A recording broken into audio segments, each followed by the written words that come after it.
जय माता दी दोस्तों। आप सभी का मेरे चैनल पर बहुत बहुत स्वागत है। आज मैं आपके साथ शेयर कर रही हूँ अन्नपूर्णा जयंती पर हमें अन्नपूर्णा माता की पूजा और रसोई की पूजा कैसे करनी चाहिए, पूरी विधि और पूरी विस्तार से जानकारी मैं आपके साथ शेयर करने वाली हूँ। तो पूरा वीडियो ज़रूर देखिएगा और अगर आपको ये वीडियो अच्छा लगे तो ज़्यादा से ज़्यादा लोगों को ज़रूर शेयर कीजिएगा। देखिए, अन्नपूर्णा माता की जो जयंती है वो मार्गशीर्ष महीने की आखिरी दिन होती है, यानी पूर्णिमा के दिन होती है। तो इस दिन अन्नपूर्णा जयंती के दिन हमें कैसे पूजा करनी चाहिए वो पूरा वीडियो विस्तार से मैंने आपके साथ पहले ही शेयर कर दिया है। आज मैं आपके साथ शेयर करूंगी। अगर आप अपनी किचन में, अपनी रसोई घर में ही पूजा करना चाहते हैं बहुत ही छोटे रूप में, तो वो आप कैसे करें, बहुत ही सरल विधि में आपके साथ शेयर करूंगी। अगर आप विस्तार से करना चाहते हैं तो आप इस तरीके से कर सकते हैं। वो वीडियो, ये वाला जो वीडियो है वो आपको मेरे चैनल पर मिल जाएगा। आप सर्च कर लीजिएगा कि अन्नपूर्णा माता की जयंती की पूजा में कैसे करनी चाहिए 2023, तो आपको सर्च लिस्ट में मिल जाएगी।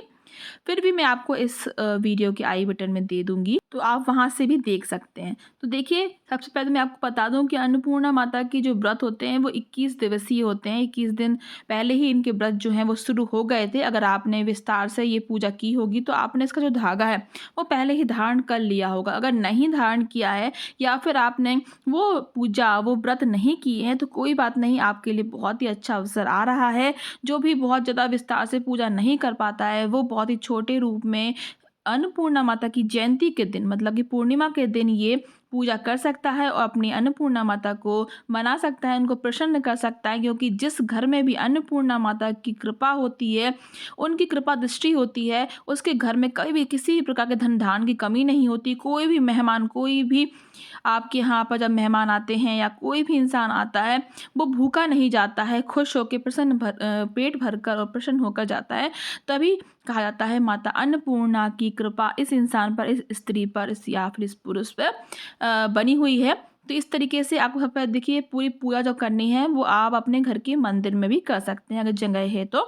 नहीं अगर है तो कोई बात नहीं है, आप अपने किचन में, रसोई में भी कर सकते हैं। तो ये जो धागा मैं अभी आपको दिखा रही हूँ, अगर आपने 21 दिन पहले ये नहीं पहना है तो कोई बात नहीं है, इसको आप जयंती के दिन, अन्नपूर्णा जयंती की जब पूजा करते हैं उस दिन पीपल के पत्ते के ऊपर 21 गांठें लगाकर, जो हमारा मौली होती है, मौली में ही 21 गांठें लगाकर आप इनका पूजन कर लें। और पूजा करने से पहले ही आपको इसको धारण कर लेना है। यानी कि सबसे पहले तो आप पूजा के लिए पट्टा बिछाएंगे, तो आप सबसे पहले माता की पूजा कर लें और फिर आपको ये धागे का पूजन करना है और फिर आपको धारण कर लेना है अपने गले में, पूजा करते समय ही, पूजा के दौरान ही। और फिर आपको आरती करना है, भोग लगाना है। इस पूजा में, यानी कि अन्नपूर्णा माता की पूजा में, अनाज का विशेष महत्व होता है। तो अगर 5 तरीके के अनाज आप रख सकें तो 5 तरीके के अनाज रख लीजिए। नहीं रख पा रहे तो कोई एक अनाज भी रख सकते हैं। मैंने यहाँ गेहूं और चावल दोनों रखे हुए हैं और माता अन्नपूर्णा को वहीं पर विराजमान करके उनकी पूजा की है। इसमें चावल की और दूध की खीर जरूर बनानी चाहिए। उसको पीपल के पत्ते पर आपको प्रसाद लगाना चाहिए। अगर पीपल का पत्ता नहीं मिल पाए तो आप किसी भी धातु की प्लेट में सिर्फ तांबे को छोड़कर और बाकी किसी भी प्लेट में आप उनको भोग लगा सकते हैं। तो देखिए, अब सबसे पहले मैं आपको बता दूं कि अगर आप अपनी रसोई में पूजा करने वाले हैं, पूजा करने से पहले पूरी रसोई को अच्छे से स्वच्छ तरीके से गंगा जल छिड़क कर आपको सफाई कर लेना है। कोई भी गंदगी नहीं होनी चाहिए, जूठन नहीं होनी चाहिए, सिंक में बर्तन पड़े नहीं रहने चाहिए। पूरे अच्छी तरीके से किचन की सफाई करने के बाद अपनी प्लेटफॉर्म, अपने किचन का जो गैस होता है उसको अच्छी तरीके से, स्वच्छ तरीके से साफ कर लें। फिर आपको एक थोड़ी छोटी सी चौकी बिछाकर बगल में ही माता अन्नपूर्णा की फोटो को स्थापित कर थोड़े से चावल रखकर आपको ये पूजन करना है। तो ये देखिए, इस तरीके से सबसे पहले तो आप नहा धो लें, अच्छी तरीके से स्वच्छ कपड़े पहन लें, गंगा जल खुद पर भी छिड़क लें। फिर आपको यहाँ पर भोग प्रसाद, मौसमी फल, दीपक और चुनरी माता के लिए, ये सभी चीज़ निकाल कर रख लीजिए। और जो आपकी गैस है रसोई में, उसको आपको टीकना है, यानी कि आपको उसको स्वास्तिक बनाकर पवित्र करना है। खासकर कि साल भर में जो एक ये दिन आता है वो ज़रूर आप पूजा कीजिए। माता अन्नपूर्णा की कृपा आप पर सदैव बनी रहेगी, ऐसा मेरा मानना है। और हमेशा हमारे बड़े बुजुर्ग भी कहते हैं कि अन्नपूर्णा माता की कृपा जिस घर में रहती है उसके घर में कभी भी किसी प्रकार की कोई कमी नहीं होती है, यश वैभव भी बना रहता है, आपकी हर एक चीज़ में मान प्रतिष्ठा भी बढ़ती है।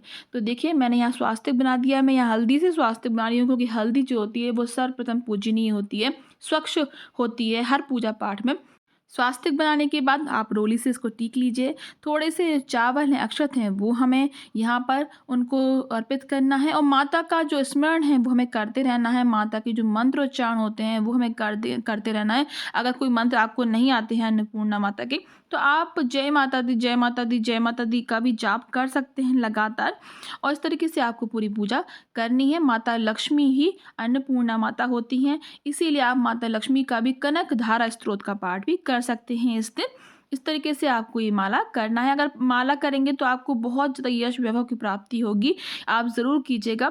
इसके बाद आप फूल अर्पित कर दीजिए, फल अर्पित कर दीजिए माता को और साइड में आपको पूजा भी करनी है। पूरी पूजा विधि मैंने आपके साथ शेयर कर दी है, वैसे ही करनी है। इसके बाद आपको अपना जो भी दिनचर्या के काम होते हैं, जो आपको खाना बनाना है वो बनाइए। आप चाहें तो व्रत भी रख सकते हैं, बिना व्रत के भी ये पूजा कर सकते हैं। बस जब पूजा करें बिना खाए पिए पूजा कीजिएगा। उसके बाद आपको अच्छी तरीके से पूजा करने के बाद आप जो भी भोग बना रहे हैं, जो भी खाना बना रहे हैं, इसके बाद आप बनाइए और माता को अर्पित कीजिए और यहाँ पर उनकी आरती कर कर भोग लगा लीजिए। भोग अगर आप घर में नहीं बना पा रहे किसी भी कारण से, वैसे तो घर पर ही हमें खीर का प्रसाद लगाना चाहिए, अगर नहीं लगा पाए तो आप बाज़ार से भी मिठाई मंगाकर भी प्रसाद में लगा सकते हैं। देखिए भगवान जो होते हैं कोई भी पूजा में आपके भाव देखते हैं, इसलिए आप भाव से पूजा कीजिए, श्रद्धा से पूजा कीजिए। आप पे विशेष कृपा हमेशा बनाएंगी माता रानी, मेरा यही मानना है। इस तरीके से आपको पूरी पूजा करनी है। इसके बाद आप इस दीपक को साइड में भी उठाकर रख सकते हैं, क्योंकि अगर आपको किचन का कोई काम करना है तो, और फिर आपको जो भी खाना बनाना है सबसे पहले आप भगवान के लिए निकाल लीजिए। और हो सके तो इस दिन आप बिना प्याज लहसुन का ही खाना बनाइए, क्योंकि माता अन्नपूर्णा की हमें पूजा करनी चाहिए इस दिन अच्छी तरीके से। और इस तरीके से आपको पूरी पूजा करनी है। आपको ये जो पूजा है वो 26 तारीख को करनी है, 26 दिसंबर को। तो चलिए आज का ये वीडियो मैं यहीं समाप्त करती हूँ। आशा करती हूँ आपको ये वीडियो अच्छा लगा होगा। इस तरीके से पूरी पूजा विधि विधान से करने के बाद हम प्रणाम करेंगे और माता अन्नपूर्णा से प्रार्थना करेंगे, माता हमारे घर में हमेशा सुख शांति समृद्धि बनी रहे। अगर हमसे कोई भूल हो गई हो तो उसे माफ़ कीजिएगा और हमेशा सदैव अपनी कृपा हमारे पूरे परिवार पर बनाए रखिए। आप सभी का बहुत बहुत धन्यवाद।